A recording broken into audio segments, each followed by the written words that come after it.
औज़ुबिल्लाहिमिनश्शैतानिर्रजीम बिस्मिल्लाहिर्रहमानिर्रहीम। आज हम लोग स्टडी करेंगे सेल डिवीज़न मायोसिस के बारे में। फ़र्स्ट ऑफ़ ऑल हम स्टडी करते हैं introduction of meiosis. The meiosis cell division first time describe by Van Beneden in 1883। Meiosis जो है ये एक टाइप ऑफ सेल डिवीज़न है जो कि फ़र्स्ट टाइम जिसको डिस्कवर किया था वैन बेंटन ने 1883 में। मियोसिस जो है ये एक ग्रीक वर्ड है जिसका मतलब होता है लेसनिंग यानी कम हो जाना। Type of cell division in which daughter cell receive half number of chromosome. Meiosis जो है वो सेल डिवीजन की टाइप है, किस्म है, जिसमें जो न्यू सेल्स बनते हैं पेरेंट सेल से उनमें जो है नंबर ऑफ क्रोमोसोम जो है वो हाफ होता है। Meiotic cell division occur in germ cell of all living organism. Meiotic cell division जो है ये जर्म सेल्स में होती है, तमाम लिविंग ऑर्गेनिजम्स के जर्म सेल में मियोटिक सेल डिवीजन होती है।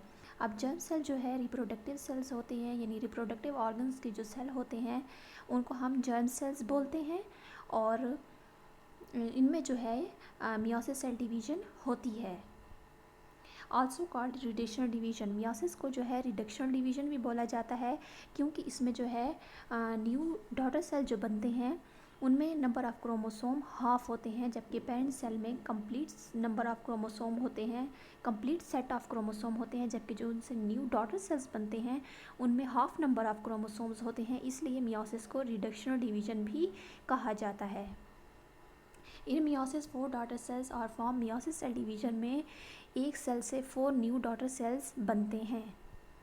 Each daughter cells have 1/2 of the number of chromosome as the parent cell. और हर डॉटर सेल में जो है हाफ नंबर ऑफ क्रोमोसोम्स होते हैं, यानी कि अगर पेरेंट सेल में 46 क्रोमोसोम्स हैं तो उनसे जो 4 डॉटर सेल्स बनते हैं उनमें जो है 23 क्रोमोसोम्स आते हैं, यानी उनका हाफ जो है वो डॉटर सेल्स में ट्रांसफ़र होता है। तो इस वजह से जो है मियोसिस सेल डिवीज़न को रिडक्शनल डिवीज़न भी बोला जाता है। अब यहाँ आपको डायग्राम में नज़र आ रहा होगा, ये मियोसिस का डायग्राम है। यहाँ पर सबसे पहले पेरेंट सेल होता है, और पेरेंट सेल जो है अब सेल साइकिल में सबसे पहले इंटरफेज़ होता है जो कि लॉन्गेस्ट फेज़ होता है।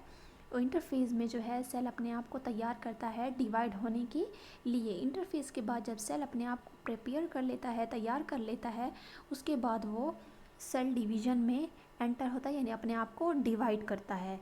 और मियोसिस में इस तरह एक सेल से पहले 2 सेल बनते हैं और फिर 2 सेल से फर्दर 4 सेल्स बनते हैं।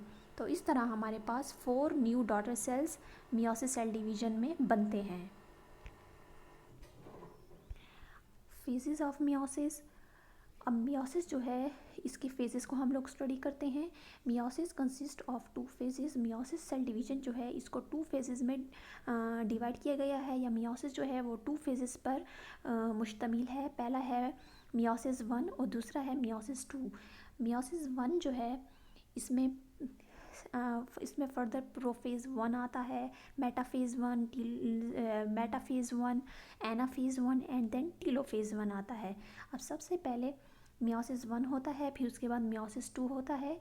मियोसिस 1 जो है वो बिल्कुल डिफरेंट होता है मियोसिस 2 से।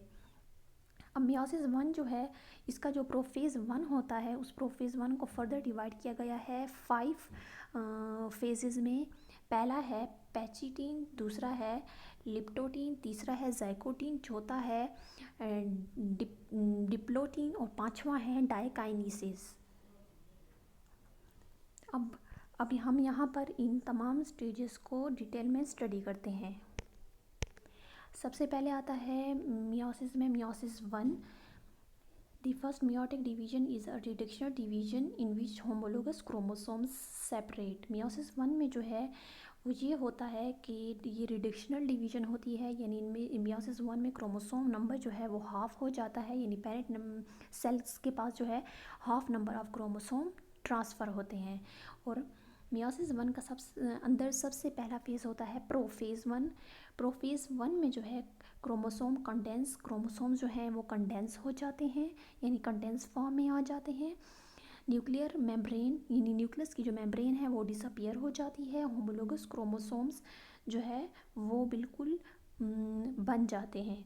फिर उसके बाद आता है मेटाफेज़ 1। मेटाफेज़ में जो है क्रोमोसोम जो है वो सेंटर में अलाइन हो जाते हैं। और फिर आता है एनाफेज़ 1। एनाफेज़ 1 में जो सेंट्रोसोम से जो स्पिंडल फाइबर निकलते हैं वो क्रोमोसोम पुल करते हैं अपोजिट पोल्स की तरफ। एंड फिर आता है टीलोफेज़। टीलोफेज़ में जो है क्रोमोसोम्स जो है बिल्कुल डिवाइड हो जाते हैं, यानी सेल का न्यूक्लियस कम्प्लीटली डिवाइड हो जाता है टीलोफेज़ में।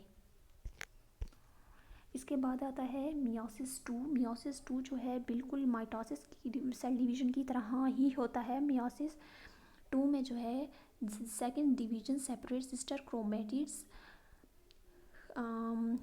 क्रोमेटिड्स में not be identical due to crossing over in prophase 1। Meiosis 2 में जो है ये बिल्कुल सिमिलर होता है माइटोसिस की तरह, यानी इसमें जो है वो जो 2 सेल्स बनते हैं मियोसिस 1 के ज़रिए वो फर्दर अपने आप को डिवाइड करके मियोसिस 2 में 4 सेल्स बनाते हैं।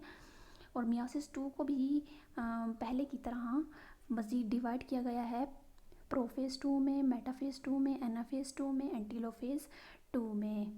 अब यहाँ भी यही होता है कि मियोसिस 2 का जो प्रोफेज़ 1 होता है इसमें क्रोमोसोम की कंडेंसेशन होती है, यानी क्रोमोसोम थिक हो जाता है। न्यूक्लियर मेम्ब्रेन डिसॉल्व्स, यानी न्यूक्लियर मेम्ब्रेन जो है वो डिसअपियर हो जाती है, गायब हो जाती है। और सेंट्रियोल या सेंट्रोसोम जो है वो अपोजिट पोल्स की तरफ मूव करते हैं। फिर आता है एनाफेज़ 2। एनाफेज़ में जो है क्रोमोसोम्स अपोजिट पोल्स की तरफ मूव करते हैं। फिर आता है प्रोफेज़ के बाद आता है मेटाफेज़, जिसमें क्रोमोसोम अपने आप को सेल के सेंटर में अलाइन कर लेते हैं। फिर आता है एनाफेज़, जिसमें क्रोमोसोम्स जो है वो अपोजिट पोल्स की तरफ मूव करते हैं। फिर आता है टीलोफेज़, जिसमें क्रोमोसोम्स जो है वो कम्प्लीटली डिवाइड हो जाते हैं। अब यहाँ आपको डायग्राम नज़र आ रहा है। यहाँ सबसे पहले मियोसिस 1 होती है, फिर मियोसिस 2 होती है। मियोसिस 1 में जो है पेरेंट सेल से 2 डॉटर सेल बनते हैं पहले, फिर उसके बाद मियोसिस 2 में इन 2 सेल्स से फर्दर 4 सेल्स बनते हैं और उनके पास half number of chromosome present होता है। इस वजह से हम लोग मियोसिस को जो है रिडक्शनल डिवीजन भी बोलते हैं, क्योंकि इनमें जो है डॉटर सेल्स जो नए बनते हैं उनमें क्रोमोसोम नंबर कम होता है, यानी कि हाफ होता है as compare to parent cell. अब यहाँ हम लोग स्टडी करते हैं difference between mitosis and meiosis. In mitosis 2 daughter cells are form. Mitosis में जो है 2 डॉटर सेल्स बनते हैं, while in meiosis 4 daughter cells are form, जबकि मियोसिस सेल डिवीजन में 4 डॉटर सेल्स बनते हैं। Mitosis occur in somatic cell. Mitosis जो है वो सोमेटिक सेल्स में होती है। सोमेटिक सेल जो है वो बॉडी के सेल्स होते हैं जो कि डिवाइड करते हैं माइटोसिस सेल डिवीजन के थ्रू, जबकि मियोसिस जो है अगर इन जर्म सेल, ये जर्म सेल्स में होती है, या रिप्रोडक्टिव ऑर्गन्स के जो सेल्स होते हैं उनमें जो है मियोसिस सेल डिवीजन होती है, यानी कि वो डिवाइड होते हैं मियोसिस के through. In mitosis daughter cells have complete set of chromosomes as parent cell. Mitosis में जो है डॉटर सेल्स जो बनते हैं नए, उनमें जो है क्रोमोसोम नंबर सेम होता है पेरेंट सेल की तरह, जबकि मियोसिस में daughter cells have half number of chromosomes. Meiosis में जो डॉटर सेल्स बनते हैं 4 न्यू, उनमें जो है half number of chromosomes present होते हैं। इसी वजह से मियोसिस को रिडक्शनल डिवीजन कहा जाता है। यहाँ हम लोग स्टडी करते हैं मियोसिस सिग्निफिकेंस, यानी मियोसिस की क्या अहमियत है। सबसे पहले है गैमीट फॉर्मेशन। मियोसिस जो है उसमें गैमीट की फॉर्मेशन होती है।